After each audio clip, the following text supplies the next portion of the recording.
New York Jets general manager Darren Muji met with the press as the season's ready to kick off, and surprise, surprise, he's happy with everything. I'm Glenn Naughton with JetNation Radio and JetNation.com. Be sure to log into JetNation.com where you can register and become a part of what is the most active Jets message board on the web. So Darren Muji, as GMs tend to do, met with the media yesterday, and he basically sat down with Robbie Payton, the head of personnel, and talked about where the Jets stand right now. Peyton didn't say a whole lot. Trying to think. Yeah, they didn't. I think the only question I saw him get was how he felt about Jelani Woods, and we'll talk a little bit about Jelani Woods here in a second. But from Muji's presser, basically says that feels good about the roster today. Compared to the roster he inherited, not a ton of difference. A lot of guys still here. Was asked, of course, how he feels about the wide receiver room, and why wouldn't you ask him that? Glare. Why wouldn't you ask him how he feels about the wide receiver room? It's arguably the worst in the NFL behind Garrett Wilson. I've said I got to wait and see with Josh Reynolds, right? I've said before that when they signed him, I thought, nah. Then I watched him and I was like, all right, he's a better player than I thought. He's been productive when given an opportunity. But then he was banged up last year, and we didn't really see him do anything in camp this year. So it's kind of like it's one of those things where, of course, Muji's going to say he's excited, but how these receivers pan out, again, especially behind Garrett Wilson, remains to be seen. And, there he is. Our good friend Scott Mason of Play Like a Jet is going to hop on and join us for this one. Scott Mason, Play Like a Jet. How are we doing, buddy? Glenn Naughton, the most diabolical player hater this side of the Mississippi. What's going on, my friend? Just running through the notes real quick from Darren Muji's presser. I don't know if you saw it. Very bland vanilla, what you expect. He loves everyone. Everyone's great. Receiver room is awesome. Tight end room is awesome. Every room, nothing but awesome rooms all over One Jets Drive. Again, the stuff you would expect. I don't know how you feel about the receivers as a whole. The Josh Reynolds thing we've talked about. He's not a true number two. I didn't love the signing. Watched him a little bit and felt a little bit better about it. After digging a little deeper. But really, he didn't play much at all last year. He wasn't great prior to that. He was an okay player. And now with a down year last year with an injury, and we've seen really nothing of him in the preseason. So I'm not quite as optimistic there as I was. The receiver room as a whole, I think universally Jets fans agree it's a problem. Like Garrett Wilson, why would you not just double and triple him all day long if you're playing the Jets? Especially if you have like an athletic linebacker who you think can cover Mason Taylor. Why not just mob Garrett Wilson? But as a whole, your thoughts on this receiver room, Scott? Yeah, it's funny because I keep having conversations with people about it. And it's a bad wide receiver core, obviously. It's one of the weaker ones in the league. But I think what's going on here is the Jets are in phase one. They're stacking talent. They know that Rome wasn't built in a day. And so they figured we're going to try and fix whatever we can fix in 1 year, and it'll be a process. And so when I ask people, who would you have rather the Jets gotten as wide receiver two, there's not really a lot of good answers because it's not like they were in position to trade a lot of assets and pay big money to say somebody like DK Metcalf. That would have made no sense. So beyond that, what were they really going to do? It wasn't really fixable. The only way they could have done it is in the draft. And I mean, we'll see if Arian Smith winds up being that guy, but they clearly felt that in the second round, as far as an offensive weapon and a pass catcher, they were better off with Mason Taylor than the receivers that were available in that spot. So they went that direction. And I think they just decided that this is going to be very much, at least in year one, a run-heavy team. They have Fields at quarterback, so that makes sense. He's going to use his legs a lot. They've got multiple running backs that they like, so that makes sense. Their offensive line is stacked with first-round picks and talented players, so they're going to try and control the line of scrimmage that way. Breece Hall will fill in a little bit at wide receiver. You'll get Mason Taylor catching some passes.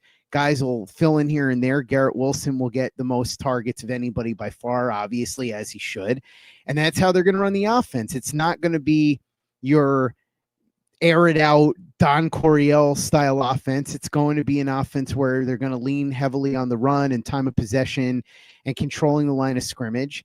And I think that based on what they had available to them this year, they decided that was the path that made the most sense. And I get it because, like I said, Rome wasn't built in a day. I think they probably feel that next year will be the year to really go all in and get a quarterback, unless Justin Fields works out, which is, I guess, possible. Odds are not high, but it could happen. But unless that happens, they're prepared to make a move for a quarterback next year, and they'll do something to get another receiver. Now, I guess if Jacoby Myers were available, and I talked about this on the show with you, Glenn, let's say Jacoby Myers becomes available at the trade deadline, because I don't think he's going to get traded before the season. But let's say he becomes available at the trade deadline and the Jets unexpectedly find themselves in playoff contention and Justin Fields is playing really well and they decided that he's going to be the guy going forward, then maybe this changes and the Jets try and make a move for Jacoby Myers or somebody like that. But I think for the most part, they recognized where they were as a team. They knew that they weren't going to be able to really make a lot of inroads at wide receiver in realistic ways this year.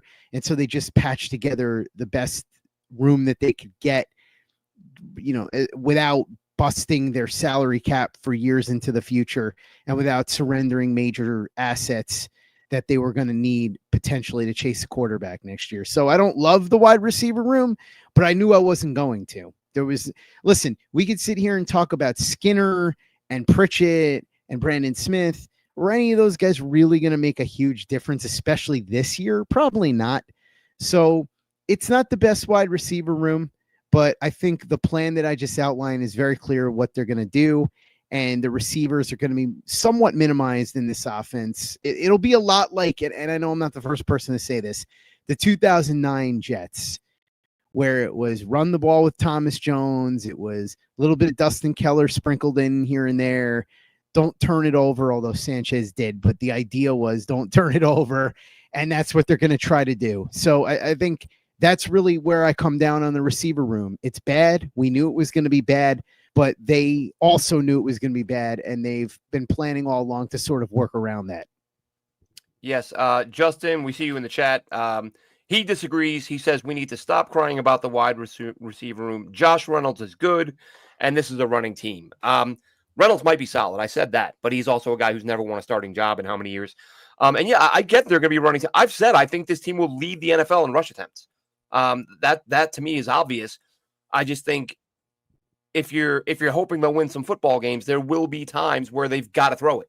You're going to be trailing in a big spot where you need, and Garrett Wilson's going to be doubled. And who's your other option? So that's, I guess it all. I go back and forth on this, Scott, because I have moments where I catch myself thinking, oh well, I'm thinking about this team as if we're expecting the playoffs, which we are not. Right. And then I have to kind of reel myself back in and go, kind of what you're saying, almost like it almost doesn't matter because they're not going to the playoffs anyway. But at the flip side of that to me is that's why I would go with the younger receivers and say, let's see what they've got now and see if they can play rather than, next year when we're hoping to be competitive and then there is a reason not to play them. Like that, I guess that's the thing. This year, like you're not going to win and you don't have anyone great in front of them, let them play. But I'm not saying they're wrong. I'm just saying, I think we agree the wide receiver room isn't great, or it's, you could argue that it's not even good. But look, here's the hoping that Xavier Gipson, after all these years with, an atrocious coaching staff, hopefully they get something out of him that the previous group didn't. But nobody played well in this offense. Can we get 300 yards out of Jeremy Ruckert? Is that too much to ask? As a tight end in this offense, I think it might be. It's not asking the world, but guys just didn't perform under the previous staff, and hopefully that changes here. But again, Muji, not a ton from him. He did acknowledge that Justin Fields, he says he looked good, but I think everyone, if you follow this team throughout camp, the sort of theme kind of became every day or two, every beat writer, everyone in attendance would say, it's been an up and down day. It's been an up and down week. Fields will have a couple of good drives and a couple of bad drives, a couple of good days, a couple of bad days. And actually, I take that back. And this point was made yesterday. I checked out Connor Hughes and Zach Rosenblatt did a show yesterday. And this is something that I talked about on the forums at JetNation with a couple of folks. And they made the same point yesterday that at no point during camp did anyone say, Justin Fields has looked really good this week. Like he strung together 3 or 4 really good practices. It just didn't happen. There'd be a good one, a bad one, a good one, a bad one. So I think the concern there is what a lot of people have had with Justin Fields is the consistency. There's no doubt his athleticism is unbelievable. He has a fantastic arm. He's an NFL player, so given opportunities, he will make some plays. But is he going to make them consistently enough to win this team some football games? Well, that's always been the question with him, right? There's never been a debate about his talent. You go back and watch him at Ohio State, and there's a reason why for a lot of the year, a lot of people thought that it was Fields and Lawrence as the top two guys, Lawrence number one and Fields number two. And then Fields dropped a little bit, and there were some questions about his processing, which have obviously turned out to be correct questions because that's something he's had a lot of problem with in the NFL. But we've seen it. We've seen the arm. He's got a great arm. We've seen the legs. I mean, he's made a lot of great plays. He had that stretch in Chicago a couple of years ago where he just looked unstoppable with his legs. They were really leaning into it. I think that's obviously the best path forward if you want success with Justin Fields. But also, the consistency has not been there. And last year with Pittsburgh, what we saw was a more tentative approach. And I've been curious about this. And obviously, it's tough to get an answer because the only people that could really give you the answer are Justin Fields, Arthur Smith, and Mike Tomlin. And none of them are talking about it. They're not going to tell you. Did Fields play it extra safe because he was told to by the coaching staff? Did Fields take it upon himself to do it because he was afraid to turn the ball over? And I think when you go back and you look at the tape, this is why it's important to do that, because numbers are numbers, but you really have to look at the film to supplement it. And there were a lot of plays that Fields left out there that could have been made. And that's a big part of the reason why Mike Tomlin opted to go to Russell Wilson when Wilson was back from injury. And a lot of people have said, and Chris Carter from the Pittsburgh Post-Gazette and Locked on Steelers has been on the show a bunch of times, and we've talked about this, that Fields was benched for Russell Wilson, but he wasn't. Russell Wilson was the starter. He was hurt, and Fields filled in. And then when Wilson became available, Wilson took the starting job, as had been the plan since training camp. And I think the reason that Tomlin proceeded with that, even though the Steelers were 4-2 and Fields had the good touchdown to interception ratio, is because when you looked at the tape, Fields was leaving a lot of plays on the field. He just wasn't seeing guys. Now, again, that bears the question, or begs the question, I should say. Was Fields being extra cautious and not trying to get too daring by design? Or was he just simply not seeing these guys and leaving plays on the field?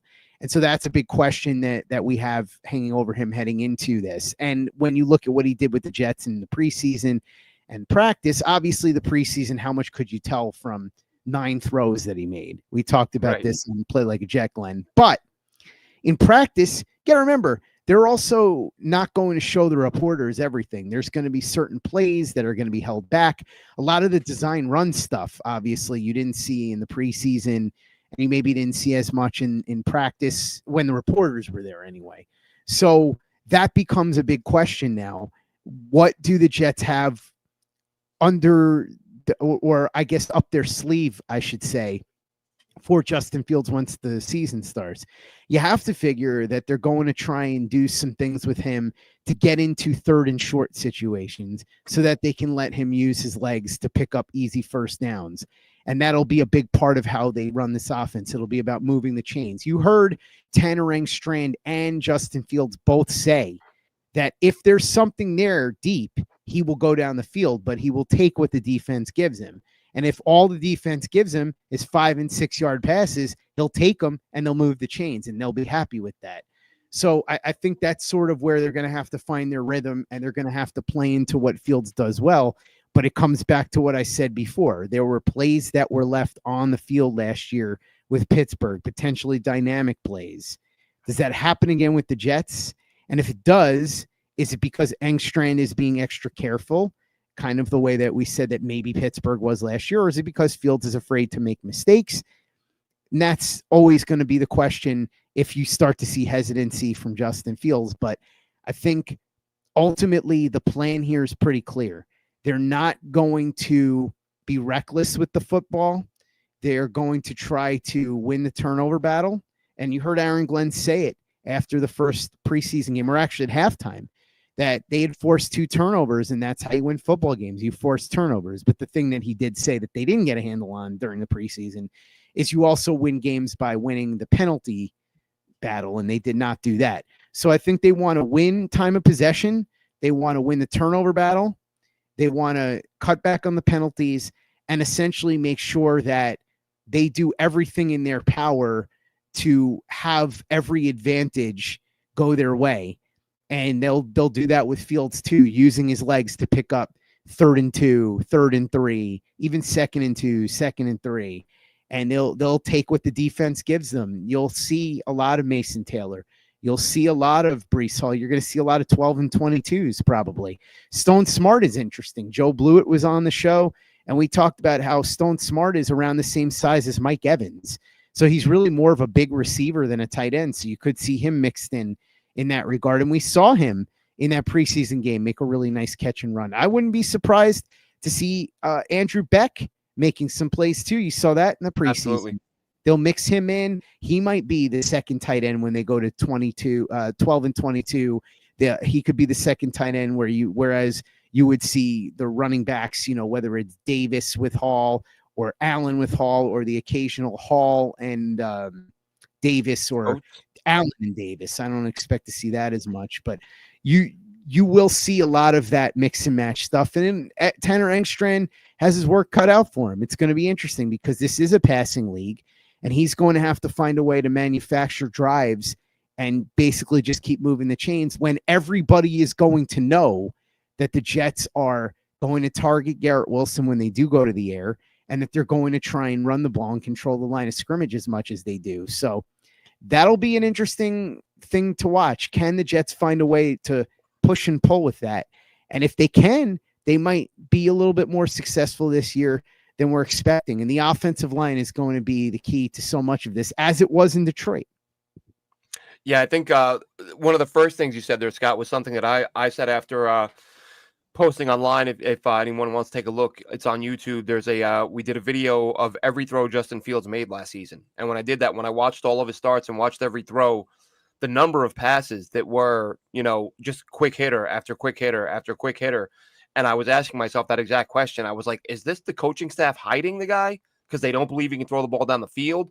Or is he just not throwing the ball down the field? Or do neither Fields nor the coaches have faith in the offensive line to block and they want the ball out? But then when Russell Wilson comes in, you see the deep shots increase dramatically and the deep ball accurate. Russell Wilson, say what you will about him over the years, one of the best deep ball throwers in the league to this day. So you saw all, and that was one of my concerns with Fields was, even when he was hitting on the deep balls last year, he didn't hit a ton, but there were quite a few where it was like, he's got George Pickens, so he's not really on target, but these balls are being completed because Pickens is an absolute freak and some of the passes he's able to haul in. So there are concerns with Justin Fields. I'm actually planning. I haven't done what I did with Fields from last year. I'm going to go back a couple years because looking through the numbers, his deep ball accuracy and attempts with the Bears, I think in year 2 or 3, I forget which year, were actually pretty high.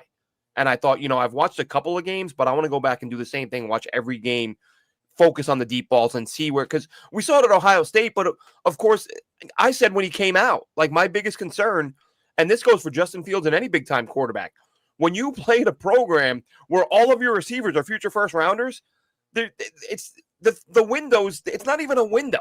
It's sliding glass doors to throw to. You can be off by a few yards with every throw, and the guy's going to get to it. Whereas in the NFL, you got to be more precise because the coverage is there and the windows are smaller. So with Justin Fields, he's had his moments, but again, the consistency. And I know that Muji brought up the fact that it's his third team, third offense, third coordinator in 3 years, and I get all that. But he's still not a rookie, and I've seen people say that, oh, you have to treat it like he's a rookie. Well, no, listen.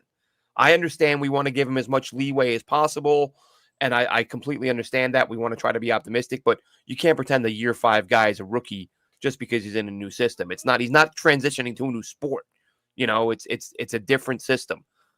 So listen, I think a lot of these questions are going to be answered, but what you said and what Engstrand said is something that I've talked about a lot, is that I do think they're going to take deep shots when they're there. But it's going to be, it's not going to be an exciting offense in terms of, as you said, it's not going to be an Air Coryell. It's not going to be the greatest show on turf with just drop back and heave it up down the field. You don't have the personnel to do that, but you do have the personnel to run the hell out of the ball. And I think that with this line and with this stable of backs, that's something that's something we'll see. Anything else from Muji real quick? They asked him if he would be willing to trade a premium pick in season to add a receiver or add a player if he thought that was bad philosophically. And he gave a weird answer. He kind of said, like, I don't think that's something where I have a philosophy, but we're always looking to get better, something along those lines. But basically, those press conferences are so tough. Like, you got to talk about him because he's the GM and they're happening. But those things could be 3 hours long and you're waiting, like, please say something meaningful. And I get why he doesn't. Like I said, everyone's great. Every head coach thinks every room in his building is absolutely phenomenal. No one ever says, yeah, we got to have some problems here. We got to make some moves because these guys, Xavier Gibson ain't cutting it. We got to get somebody. So we'll see what happens there. But speaking of things that will happen, let's do some predictions, Scott. Let's do some, nothing crazy. When I say bold predictions, people like their hot takes and Breece Hall is going to run for 1,600 yards. Like, nothing crazy. Well, I mean, say what you want. I'm going to limit it to things that I think are not super obvious, but don't be surprised if it happens type thing. I'll actually start on the defensive side of the ball, and I'll start with something because anyone who listens to the show knows that I said months ago, one of the first things I said when this staff was assembled, double-digit sacks for Quincy Williams in this defense. I think they're going to blitz like crazy. I think the secondary is going to be good enough to hold up for a little bit. Brandon Stevens has looked much better than I expected. Granted, it's preseason, but he's looked much better than I thought. I think Quincy Williams, for the first time in his career, is going to be a double-digit sack guy. Add in the fact that it's a contract year while he's in a system where he's going to be asked to get after the quarterback a lot more. He's never been a 10-sack guy. I think we see that from him this year. Yeah, I don't know. That's very bold. This is a guy that I don't think has had 10 career sacks, period. So for him to get 10 sacks in one season would be a lot. I guess anything's possible, though. We'll see what happens with how aggressive they get with the defense. The thing to me that'll be interesting to watch is Marcelino McCrary-Ball.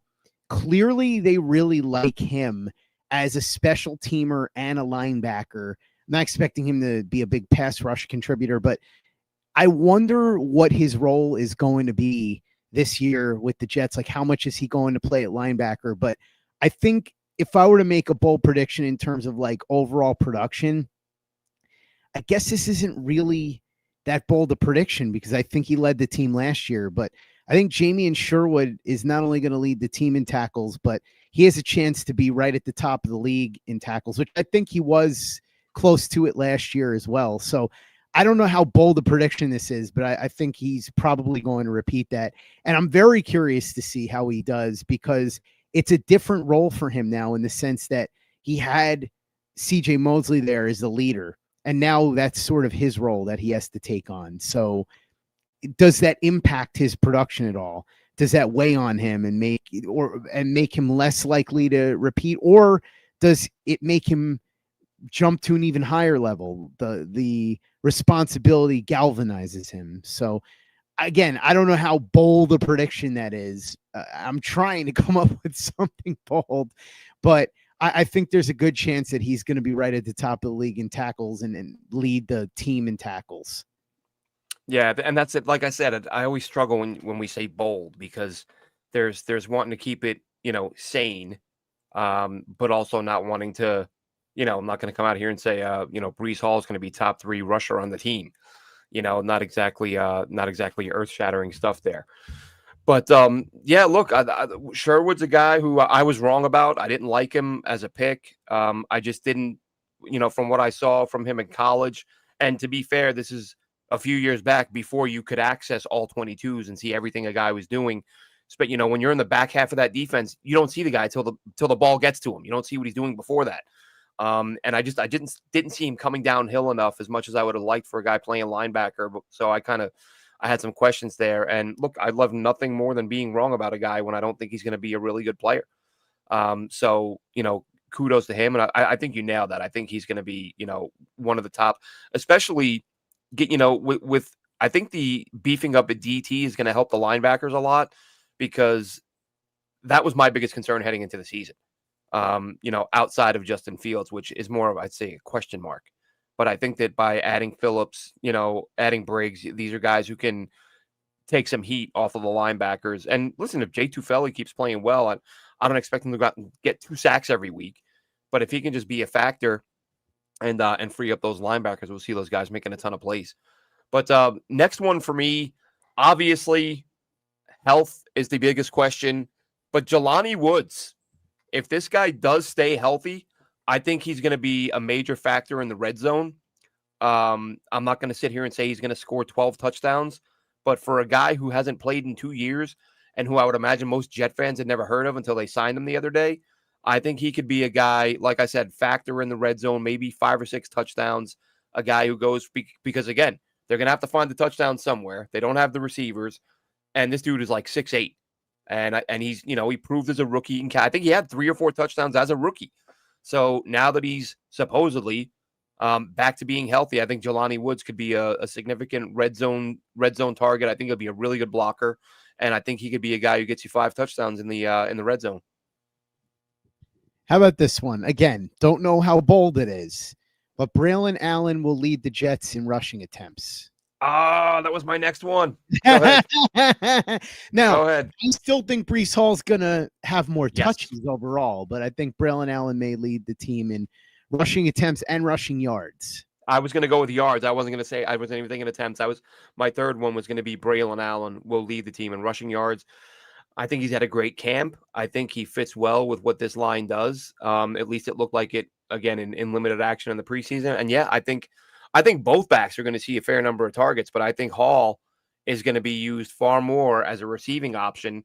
And if Allen keeps running it, and that was another thing that was sort of universally, repeated throughout camp, was how good Braylon Allen looked. And how is a guy this big, this fast, and blah blah blah. And I mean, you stole my thunder there a little bit on that one, but we, interesting that we're just doing bold takes and came up with a.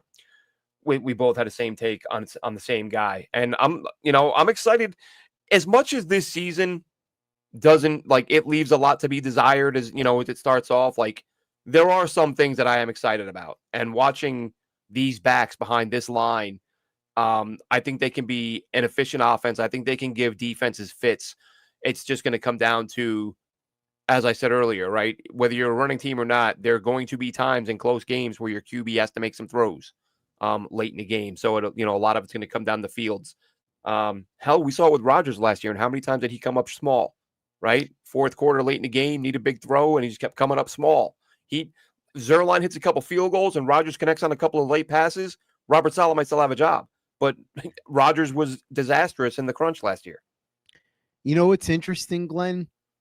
Albert Breer, who is one of the best national reporters when it comes to football, he tweeted out watching Braylon Allen in the preseason that it matched everything he'd been hearing and that he was expecting a big year from Braylon Allen. So what that tells you is not just people inside the Jets organization, but people outside the Jets organization really have their eye on Braylon Allen and are expecting big things from him. So I wouldn't be surprised at all if opposing defenses are really gunning for him. It's going to be interesting to see how this works out, because when's the last time the Jets really had an effective 1-2 punch at running back? Would it have been Thomas Jones and Sean Green? I was just going to say Green and Jones. Yeah, that's a while. So, I mean, that could be. Now, it might feel like 3 years ago, but it wasn't. No, that was over 15 years ago now. But the funny thing about it is, too, Sean Green obviously never really turned into what everybody was hoping he would be when he became the feature back. And Thomas Jones was much further along in his career at the time than Breece Hall is right now, and had been a more proven commodity. The funny thing about Thomas Jones is he was considered a bust the first few years, and then he finally really hit his stride. I believe it was in Chicago is where he really got going. And he was part of that team that went to the Super Bowl. They didn't win, but they went to the Super Bowl. But maybe the Jets get that. And I don't know how much Isaiah Davis is going to do. I think he'll get mop-up duty, and he'll get a little bit. I think it's going to be tough to get a lot of carries when you're talking about those two guys in at the same time. But it'll be interesting to see. You also wonder how much those two guys are going to cannibalize each other when it comes to rushing attempts, because, as has been pointed out, the Jets haven't had And this is crazy in the modern NFL that the Jets haven't had a 1,000-yard rusher in 10 years since Chris Ivory. So obviously the story with Breece Hall and how they miscounted and all of that. I was going to say, we need the name of the guy, and that needs to be an asterisk next to Breece's rushing total for that year. Like 200 yards in that game to get to that point. It was like 165 or something. Yeah. It was a very big number, but he got there and he was just rolling. Yeah, and there was so plenty of time left in the game. The Jets had plenty of possession left, and they just pull him. And after the game, solid. There were a lot of things Robert Saleh's coaches couldn't do, and apparently counting was one of them. Yeah, where was Dick Curl when you needed him? Remember Dick Curl? Exactly. managing the clock. He didn't have time to count rushing yards. Yeah. Got some guy over on the side, like, I think he's there. Yep, he got it. No, he did not. No, but I think that'll be interesting to watch, because if one guy becomes clearly the better pure runner, do they start to just lean on him more and more and more? Hot hand. Yeah, it could be. Yeah. But the Jets haven't had a 1,000-yard rusher since Chris Ivory, which is, again, if you think about it, right, there's 17 games now. So do the math on that. It's not a lot of rushing yards. Like 50 yards a game. Yeah, it's not much. So, yeah, if you do the math, it's let's see, 600. Because 16 is 65. Yeah. So, yeah, it's about 60 yards a game, right? Yeah, it's crazy that they can't do. And well, it's, but then you see that number. I'm sure you saw that tweet a few weeks ago, Scott, that went out. Somebody tweeted the number of times teams have gone without an offensive touchdown in like the last 5 years or something. And the Jets the Jets had 30 games in which they didn't score a touchdown. I think the next closest team had 19. Yeah. 30 games without a touchdown. And I worry we might see a few more of those this year. There were weeks where Le'Veon Bell had more strikes at the bowling alley than the Jets had. You see that, by the way? How great was that? I mean, for those unfamiliar, Le'Veon Bell commented, someone tweeted out about how he skipped the Jets game to go bowling. And I remember that story. Mm-hmm. And Le'Veon Bell tweeted, bowling is better than playing in an Adam Gase offense. And it's hard point to argue, but you still should have come to work. So just to refresh everybody's memory, what actually happened there is Le'Veon Bell supposedly had the flu, so he wasn't practicing and he wasn't going to be playing in the game. And then the night before the game, he was spotted bowling at a local bowling alley. So we knew that story, but it was just so funny to hear him basically confirm that. Because, he could have said, oh, well, listen, I felt sick, but because let's be real. It's one thing to have the flu and go bowling. You could get away with that, as opposed to playing in an NFL game where guys are trying to kill you. Very different. So you could maybe make the case, well, I was trying to see if I was okay. I could bowl, but getting hit. But he just straight out said, yeah, essentially, I didn't want to play in that game, so I just pretended I was sick. He didn't say that, but he implied it with his comment, bowling is better than playing in its offense. So it was really, that was something, man. Those days were not fun. What a disaster. He went on a Twitter tirade a year or two ago, whenever it was. I'm sure you saw this. And it just made me shake my head. He said he could remember times where Darnold would come back to the huddle and call out the play, and he would be shaking his head while he was calling out the play. Like he knew, like, all right, guys, sorry, here's what we're running. Adam Gase, the man who was bringing the NFL where it was going, leading, and then he fell down, and had mono. No, it's funny because the Adam Gase bringing the NFL where it's going now is shades of I'm 83 years old, I want to win now. You remember that? Exactly. When they hire Rich Tate, you're just like, oh man. And the funny thing is, the arguments were so similar. With Adam Gase, it was, well, they got to the playoffs a couple of years ago, and blah, blah, blah. And with Rich Kotite, well, I mean, he won a playoff game in Philly. But I mean, this is one of the greatest defenses in the NFL. That's how he did that. Not only that, but he had all these great players. To me, what symbolized Rich Kotite more than anything else in terms of what a buffoon he was is the fact that he tried to make Randall Cunningham into a pocket passer. Like, what are you doing, dude? Like, yeah, I get it if you want to improve his pocket passing, but he's Randall Cunningham. Like, could you imagine somebody coming in and being like, look, Josh Allen, Lamar Jackson, you guys, only throw from the pocket. Don't really use your legs. Just throw from the pocket. Like, what are you on drugs? Cam Newton, just throw from the pocket. Don't use your legs. That was Rich Kotite. But Yeah. I'm going to make a bold prediction here, Glenn. Go I don't ahead. know how good Aaron Glenn is going to be as a head coach of the Jets, but I will say this. I'm making a bold prediction. He will not be as bad as Rich Kotite. Going out on a limb. If he shows up to work, just show up to work, and he's better. That's it. Good question here in the chat. Kogerin says, speaking of the O-line, apparently Brian Costello, I guess, mentioned this on his podcast. Does anyone think the Simpson back issue is more serious than what we thought or were being told, or than what's being perceived as? I mean, listen, you never know whether it's a back or a knee, any injury.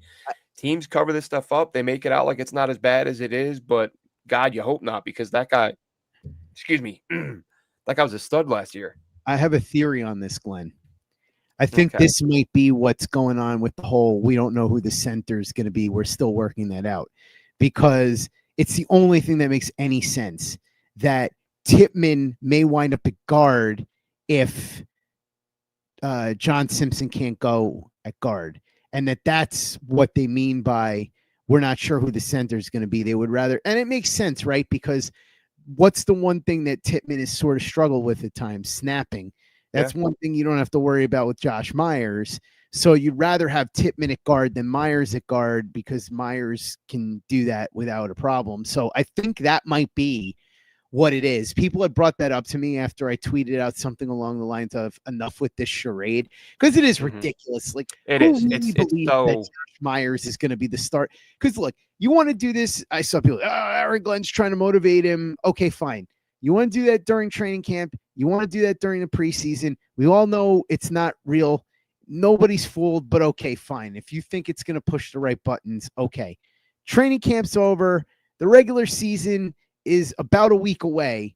I think you can drop the charade now and just say that Tippmann's the starting center. The only reason why you wouldn't do it, unless you're just insistent on trying to mess with people, is that, like you said, Glenn, that maybe there's a little something more to the Simpson back injury and Tippmann's going to wind up at guard instead of center.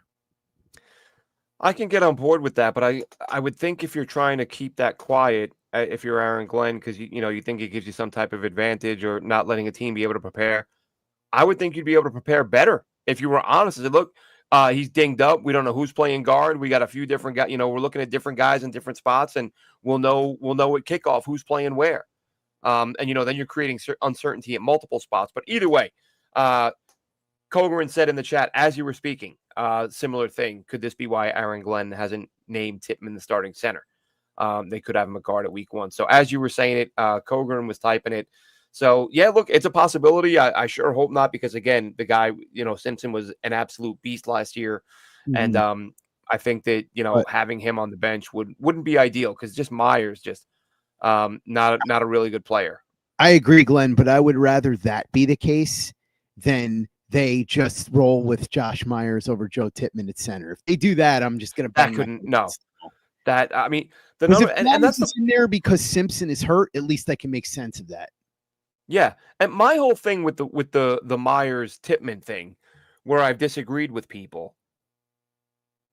And Scott, you said you've had people say similar things. I had someone say a couple weeks ago on here, one of the comments, you're just, there's no competition. This is stuff that you content creators are making up.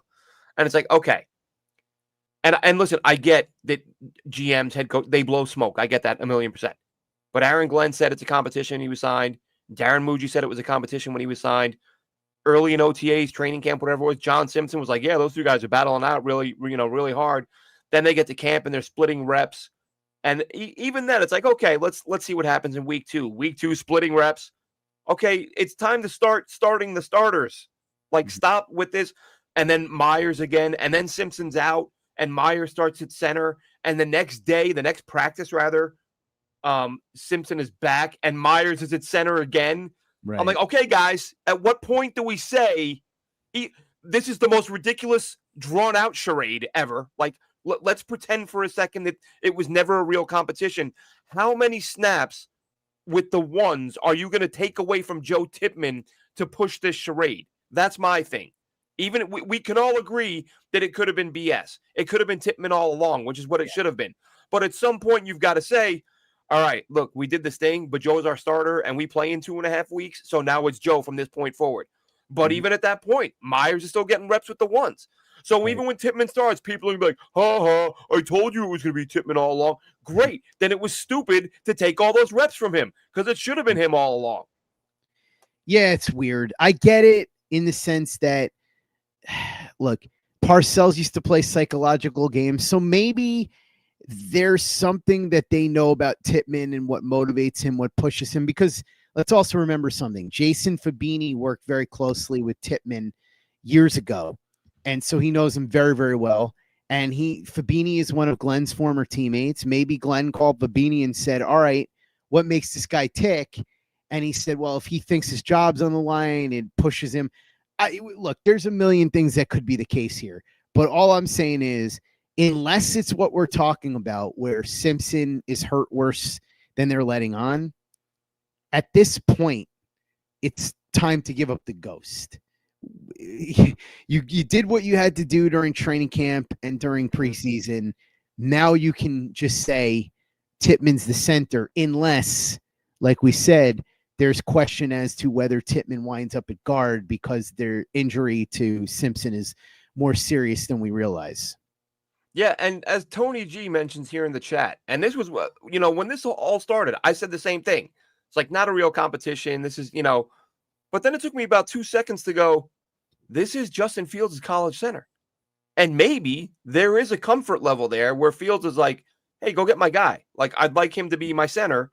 And Tony says in the chat, maybe Fields prefers him. Now, if that's the case, Fields needs to suck it up and be like, sorry, Justin, like we're playing the best players. Yeah. So I'm not saying that's going to happen, but I don't think it would be a non-consideration for the staff. I still think Tippmann outplayed him. I still think Tippmann gets the job, but I don't think that was a zero. I think Myers was signed because he's quality depth, and I'm sure the connection with Fields helps. But I don't. Justin Fields has never struck me as the type who would say, go get my college center and let him play over this guy who's way better than him. Maybe I'm wrong. Yeah, and I shouldn't have. I apologize if I said, and I may have said it that way. I think he may have been like, hey, get my guy, or even if he didn't, the Jets may have just said, hey, we're trying to make Justin comfortable. Let's go get his guy. Right. And then they're trying to see if there's a difference in his performance based on who's at center. Yeah, maybe, but I think it's more likely that they saw him as quality depth. He's got a lot of starting experience. He does have the connection with Fields, which helps. So they brought him in for that. But I guess we're gonna. Yeah, I just want to make it clear. I'm not sitting here saying that Fields, told them to do this and he's telling them to play him. I'm not suggesting any of that for anyone listening because I realize it may have sounded that way, but I think I could see where the team went out to get the guy to make Fields more comfortable. And because I'm just, what this comes down to, Scott, really is that as far as the competition has gone, I'm trying to think of like, why would they let it get to this point? And that's probably one of the better reasons, because it's certainly not because Myers is the better player. So it's like, all right, maybe they're really just, trying to accommodate Fields, but I can't see it being, I think Tippmann's going to start if everybody's healthy. I can't make that more clear. Trying to push Tippmann's buttons. That's what it is. Like I said, you go back and look. We talked about these stories before. The stuff that Aaron Glenn did when he was with the Saints with Marshawn Lattimore, for example. And that was an extension of what Bill Parcells did with Aaron Glenn. Aaron Glenn, for those who don't know, when he was with the Jets, a really good corner. And he was the top guy they had. And a lot of weeks, let's say they were playing the Patriots, right? They go out there. Terry Glenn was their star receiver at the time. Parcells would say to him, all right, AG, I'm going to give you some safety help over the top because Terry Glenn's tough. Right. And AG would be like, I don't need any safety help. And he'd say, nah, I think you need some safety help. I'm going to give you can't handle that guy. Well, he wouldn't even say you can't handle me. Just say, I'm not so sure. Well, so he's implying, like, you can't handle that guy. Right, exactly. And AG would get mad, and he'd say, no, I don't need. And so Parcells would say, all right, well, let's see what you got in practice, And AG would go balls to the wall, and it was something that worked, And again, we have to be clear about this, and this goes for any line of work. the best managers, the best bosses are the ones that understand their employees, know them, and know how to deal with each one as an individual, because the way you handle person A is not the same as the way you handle person B. The famous story, and I believe it was in his autobiography, Phil Jackson. He was once asked, why do you ride Shaq, but you're much softer touch with Kobe? And he said, well, Shaq grew up in a military family. Shaq's used to having people in his face. He's used to tough discipline. And so that's what I give him.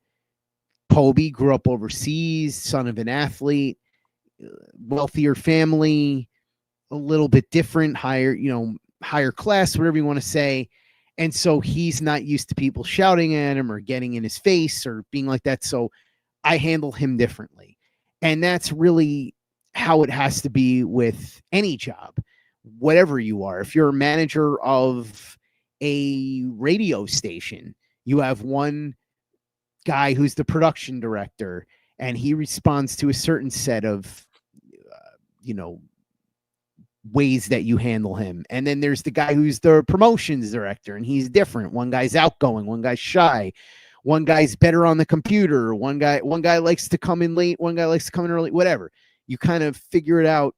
And so that could be what it is with Tippmann too, where they figured out there's a certain way to push his buttons, sort of the way that I said, we're going to give you some safety help. Maybe AG's like, look, Josh Myers, he was Justin Fields college center. We're going to see how he does. Well, let's see how he does. You've been having trouble snapping the ball a little bit. Maybe Josh is, maybe he gives us a better chance there and doesn't mess up as much. And he's trying to motivate Tippmann to be a better snapper or whatever it is. I don't know what the methods are, and if they work, fine. All I'm saying is at a certain point, we all sort of knew. I saw somebody say to me on Twitter the other day, well, Bill Parcells played mind games with Lawrence Taylor, and that's why he had 20 sacks. I'm like, yeah, but nobody in their right mind believed Lawrence Taylor was ever going to be benched for a journeyman, right? So that's kind of what it is. And I'm not trying to compare Tippmann to Lawrence Taylor. I'm just saying at a certain point, the charade is over, and you can say what's really going on once camp and preseason are done. You've done the motivation part, right? He's as good or as he's going to get, or as motivated as he's going to get, unless we're talking about a situation with Simpson, which could be the case. Yeah. So before we roll out of here, Scott, let's we did some bold stuff, but give me I hate doing the record prediction really at any point, but when the schedule comes out, we do it. It's kind of silly. It's almost like an obligatory thing that while you're saying it, you have no idea what the team's going to look like. Now we know what the team's going to look like if they stay relatively healthy and their opponents stay relatively healthy and no catastrophic injuries. Give me the ceiling, give me the floor, and give me where you think it lands. I think you're probably looking at 5 to 8 wins. I think the ceiling's probably 8. The floor is probably 5. I think if they're coached relatively well, and I think they probably will be, they'll win the games they're supposed to win. And if they're coached really well, they may pick off a couple games where people aren't expecting it. I will say this. Week 1 against Pittsburgh is a lot more important than I think a lot of people realize, because right after that, you've got the Bills coming in. You got to go on the road to Tampa, and then you've got that Monday night game against Miami. Now, if the Jets lose to Pittsburgh, they're going to be heavy underdogs against the Bills week 2, even at home, and certainly on the road against Tampa, right? Tampa, one of the top teams in the NFC. They head into Miami on Monday Night Football 0-3, and things could get ugly really quickly. I was joking with somebody earlier. They could be 0-4 in the blink of an eye, and by the time it's October, you're already starting to look at quarterbacks for the draft, right? So if they win the Pittsburgh game, though, it changes a lot of the calculus, because then you just look at it and say, okay, they're 1-0. Even if they lose the Bills game, if they can just split with the 2 Florida teams and they're 2-2 coming back home, okay, that's still they're in the mix, and you haven't lost all hope. So this game against Pittsburgh is pretty important. And it'll be interesting because you have Mike Tomlin, who obviously is an incredibly long tenured head coach in the NFL by this point. Aaron Glenn coaching his first game. You've got Aaron Rodgers, who's this accomplished veteran, one of the greatest quarterbacks of all time. Obviously, we know that the last few years he's slid and he's had a lot of injuries. Justin Fields, who's still the younger guy in year 5, but still hasn't really been able to be consistent in any way. And on the defensive side of the ball with the Steelers, you have a lot of stars there, right? And an offense that has a lot of youth on the Jets side. So there's a bit of a push and pull there. They're still at this moment only 3-point underdogs, which means it would be 6 points in Pittsburgh. So remember that. But it is interesting that this Pittsburgh game is so important, because if they lose, it sets up a potential doomsday scenario early in the season. But if they win, all of a sudden you're looking at it and going, all right, they might be able to kind of tread water at this point. I just saw somebody said, I have low expectations. I just hope the season's not over by October. LOL. Yeah, that's what I'm saying right now. That could happen. There is a scenario where that happens. If they beat Pittsburgh, though, I think that scenario, the odds of that scenario drop dramatically. And it'll be interesting to see the energy of the crowd in this one. If the Jets do win, though, that stadium's going to be really rocking week 2 against Buffalo, because Jets fans are going to start going, who knows? Come on in, Buffalo. We might have a shot punching, boom, right in the face, whatever. So, but there's and plus also let's not shy away from the fact that Aaron Rodgers, the Jets getting a win over the team that he went to now would feel really good for the crowd. It would really energize the fan base, I think, at least for a week. And beating a Mike Tomlin coach team, Aaron Glenn coming out in his first week and beating one of the best coaches outsmarting one of the best coaches in the NFL would be huge. That said, obviously the odds makers think that it's going to go the other way, and on paper it probably will. But if they can steal that one, it really could change the trajectory of what happens the rest of the way. It's funny, real quick on Rodgers. Somebody asked me the other day about him, and I said, I've no ill will towards Aaron Rodgers. I don't think he did anything wrong. Look, he wanted to come here. He came here. He got hurt. He did the best he could. He tried his best. He tried his hardest. Nobody's going to question his effort. He just wasn't good enough. Bad coaching around him, certainly. I think a lot of it comes down to that we were where a lot of people were overrating the roster as well. The players on the team weren't nearly as good as a lot of people. You look back, some of these guys, Tyron Smith was completely washed, and you could go down the line of a lot of guys that just weren't as good as people were making it out to be. Some people are calling it the most talented roster the Jets have ever had, which to me, and I'm not trying to be mean here, but you have to have had amnesia or just not been around back years ago to have made that proclamation. But he did everything he could do. It just wasn't enough. And look, Brett Favre was different. Brett Favre was dragged here kicking and screaming. Brett Favre ran out of here. Rodgers not only wanted to be here, but he wanted to stay. And I was one of the people that said it was time to move on from him. And I think that that was the correct move. But I don't see how, if you're a Jets fan, look, he didn't kick dirt on the organization. He did say some things about Aaron Glenn, and I get it. Aaron Glenn essentially fired him. You're not going to have positive things to say about the guy. But at the end of the day, he could have trashed the Jets organization 6 ways from Sunday, and he didn't really do that. And we know that Aaron Rodgers is not one to hold his tongue. So I have nothing against the guy. I appreciate what he tried to do. I know people will talk about, oh, he's the one that wanted Nate Hackett, and he's the one that wanted Lazard and these guys. Yeah, you know what? He's a superstar quarterback, a future Hall of Famer, a guy with a Super Bowl ring, 4-time MVP, and he wanted pieces around him that were going to make him comfortable. That makes him no different than any other star quarterback that goes to a new team. Brady, Peyton Manning, Joe Montana, all these guys, when they go somewhere different, they want to bring some of their guys with them. That's just the way it is. It's the same thing with coaches. Coaches go somewhere, they want to bring a lot of their guys with them. They want people that they're comfortable with. And Rodgers had earned that right. And you knew that when you were trading for him. You knew that bringing Rodgers to town, my analogy was always, for those that remember this, when WCW signed Hulk Hogan back in the early to mid 90s, I think it was 93, 94, maybe 94. part of what you were getting was that you had to make him comfortable. So you had to write some storylines that were kind of goofy that fit what he wanted to do. And you had to bring in a lot of his pals like Brutus the Barber Beefcake and Earthquake and Hacksaw Jim Duggan and the Honky Tonk Man. Hogan and pals were coming in, but that was the deal you made when you brought in Hulk Hogan. And it was a similar thing with Rodgers. If you knew if you were getting him that he was going to want certain things and you were going to be willing to give them to him. So again, I have nothing against him. If you want to be mad at anybody for caving into whatever it is Rodgers wanted, talk about Joe Douglas, Robert Saleh, who basically bent over backwards for the guy. If you want to lay any blame, it's on them. And also for putting all their eggs in the Rodgers basket and thinking that he was going to magically cure everything at age 39 or 40.